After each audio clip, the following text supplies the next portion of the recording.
नमस्कार विद्यार्थियों, भूगोल बीए प्रथम वर्ष के प्रथम प्रश्न पत्र की क्लास में आपका स्वागत है। भूगोल की क्लास में मैं आपको करवा रहा था हमारा प्रथम प्रश्न पत्र भौतिक भूगोल का पाठ्यक्रम की 3 इकाइयाँ पूर्व की क्लासों में मैं आपको करवा चुका हूँ और अभी इकाई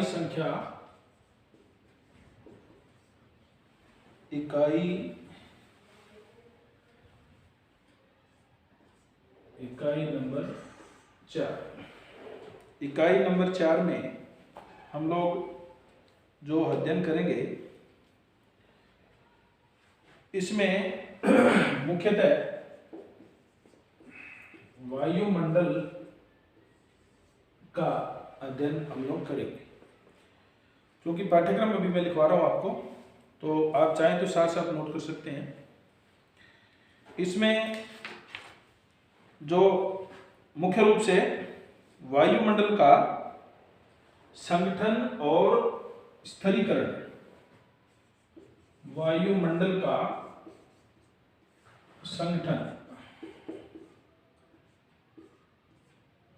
और स्थिरीकरण,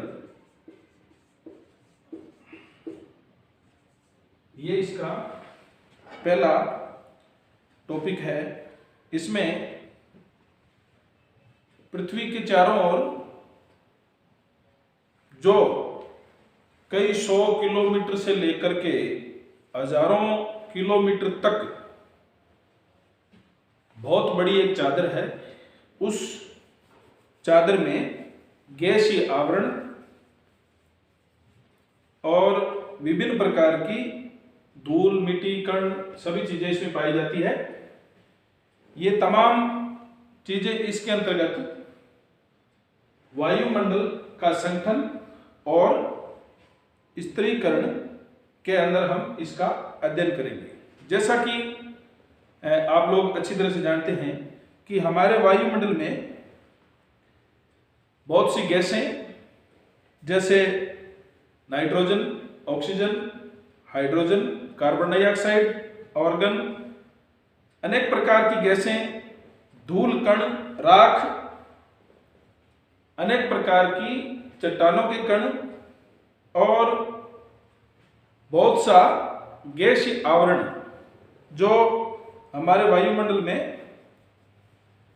पृथ्वी के गुरुत्वाकर्षण जो बल है, उस बल के कारण वायुमंडल में पूर्ण रूप से टिका हुआ है। यही संगठन और स्थिरीकरण हम इसको बोलते हैं।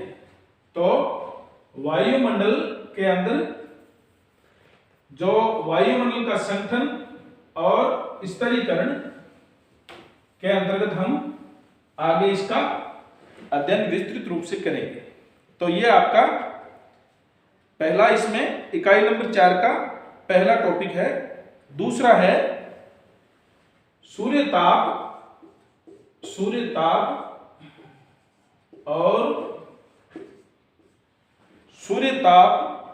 और ऊष्मा बचत।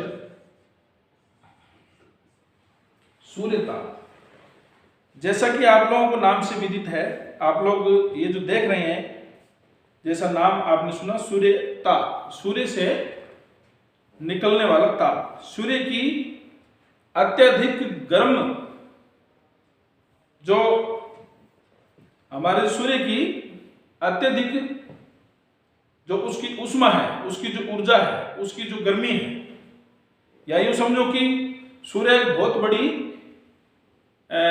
गैसों का, गर्म गैसों का एक गोला है जो कि अपनी ऊर्जा को या अपनी जो इसमें से गर्म जो किरणें निकलती है, उन किरणों का के कारण जो टेम्परेचर है, सूर्य का टेम्परेचर जो है वो इसका पृष्ठ भाग का टेम्परेचर लगभग 6000 डिग्री सेंटीग्रेड तक माना जाता है।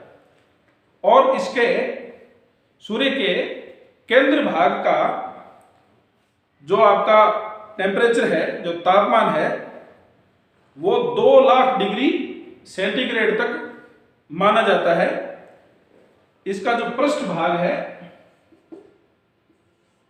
पृष्ठ भाग है ना, पृष्ठ भाग का तापमान, पृष्ठ भाग का तापमान कितना हो सकता है?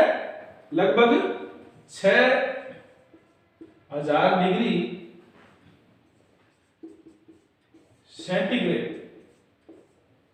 और इसके ये आपका जो पृष्ठ भाग है ये इसका है। और इसी प्रकार से जो इसका केंद्र भाग है, केंद्र भाग का जो तापमान है वो लगभग कितना? 2 lakh degree, 2 lakh degree centigrade तक माना जाता है। तो सूर्य का तापमान, सूर्य ताप की हम बात कर रहे हैं। सूर्य का जो तापमान है उसका, सूर्य की विभिन्न प्रकार की जो किरणें निकलती है, जिन्हें सौर किरणें बोलते हैं, सौर विकिरणें या सौर किरणें के माध्यम से जो टेम्परेचर या तापमान वहां से निकलता है उसे हम सूर्य ताप और ऊष्मा बजट दोनों की श्रेणी में रखेंगे। अब इसके बाद में हम लोग आगे बढ़ते हैं, क्योंकि अभी मैं आपको सिलेबस पाठ्यक्रम लिखवा रहा हूं। पाठ्यक्रम के बाद में आपको डिटेल में जब करवाएंगे तब इसकी पूरी कहानी आपके समझ में आएगी। इसी में आगे जो है नेक्स्ट जो टॉपिक है वो है तापमान। अब तापमान क्या है? टेम्परेचर। टेम्परेचर क्या होता है? तापमान का बढ़ना, तापमान का घटना, तापमान का विभिन्न प्रकार की जो भूगर्भिक हलचलें हैं या हमारे वायुमंडल में जो विभिन्न प्रकार की घटनाएं, दुर्घटनाएं या अन्य प्रकार की कोई भी क्रियाएं होती है, उससे तापमान का बढ़ना और घटना सामान्यतः एक प्रक्रिया है। तो तापमान को हम आगे डिटेल में पढ़ेंगे। जैसे आपको पता ही है कि तापमान होता क्या है। तापमान जब बढ़ता है तो ऊष्मा बढ़ जाती है, गर्मी बढ़ जाती है। तापमान जब घटता है तो सर्दी या ठंडक धीरे धीरे बढ़ती जाती है। इसी प्रकार आगे का जो टॉपिक है वो है वायु दाब, वायु दाब और पवनें। वायु दाब, जैसे नाम से पता लग रहा है आपको, वायु का दाब, वायु दाब और पवनें। जब किसी भी स्थान का, जब भी किसी भी स्थान का वायु का दाब कम होता है और किसी स्थान का बढ़ता है, जब बढ़ता है उस स्थान से लेकर जिस स्थान की ओर घट रहा है वहां की ओर पवनें अक्सर चला करती है। और इन पवनों को हम अनेक प्रकार से, अनेक नामों से जानते हैं। जैसे ऋणात्मक पवनें, ऋणात्मक पवनें, उसके बाद में अस्थायी, अस्थायी पवनें। कुछ स्थायी पवनें होती है, कुछ अस्थायी पवनें होती है। इसी प्रकार फिर व्यापारिक पवनें, व्यापारिक पवनें और उसके बाद में पछुआ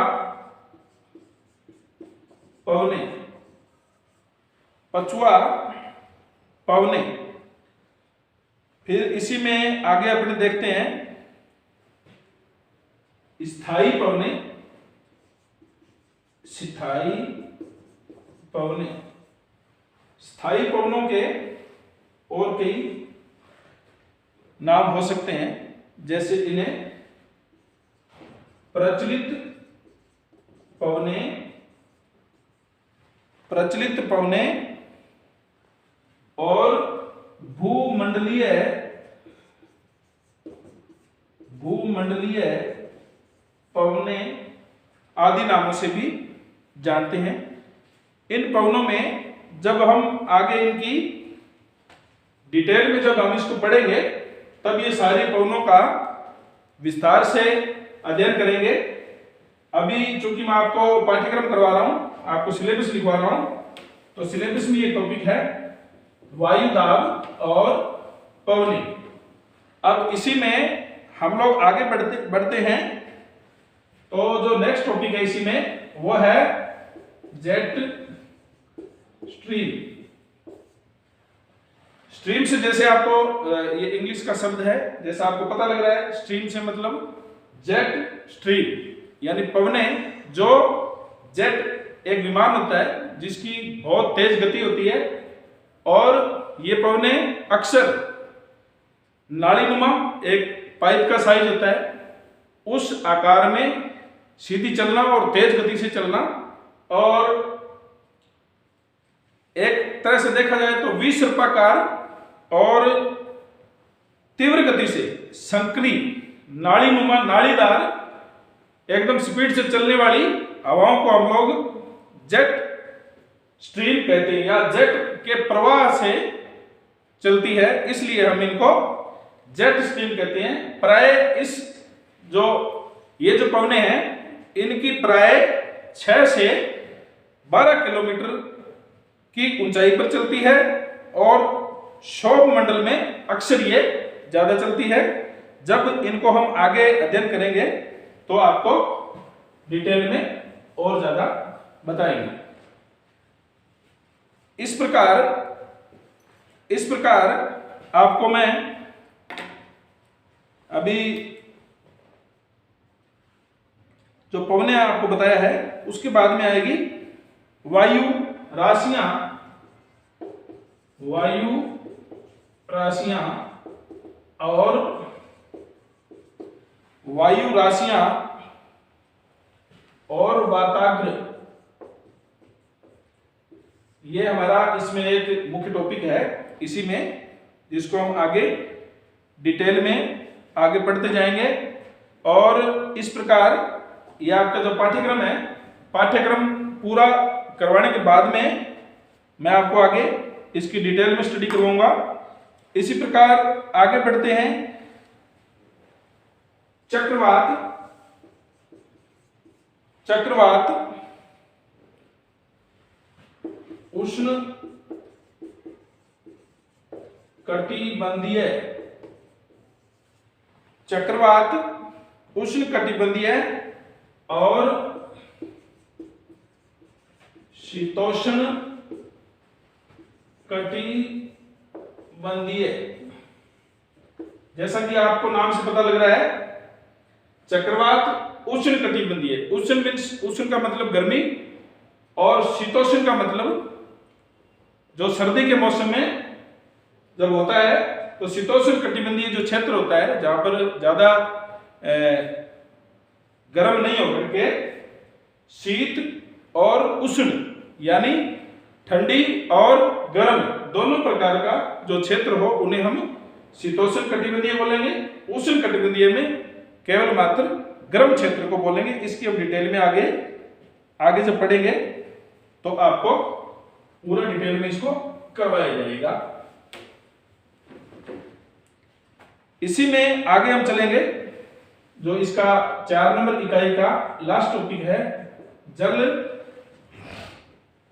जलवायु के प्रकार। ये जब हम आगे डिटेल में जाएंगे, जलवायु के प्रकार। जलवायु कितने प्रकार की होती है, आगे कितने प्रकार होंगे, इसमें व्लादिमीर कोपेन और अन्य कई भूगोलवेता हैं जिन्होंने अपने विचार दिए हैं, लेकिन मुख्य रूप से व्लादिमीर कोपेन का जलवायु का किया गया वर्गीकरण मैं आपको डिटेल से कराऊंगा। क्योंकि अभी सिलेबस चल रहा है तो सिलेबस के बारे में मैं आपको लिखवा रहा हूं। आज के लिए इतना ही, बहुत बहुत धन्यवाद। आगे मिलते हैं अगली क्लास में। धन्यवाद।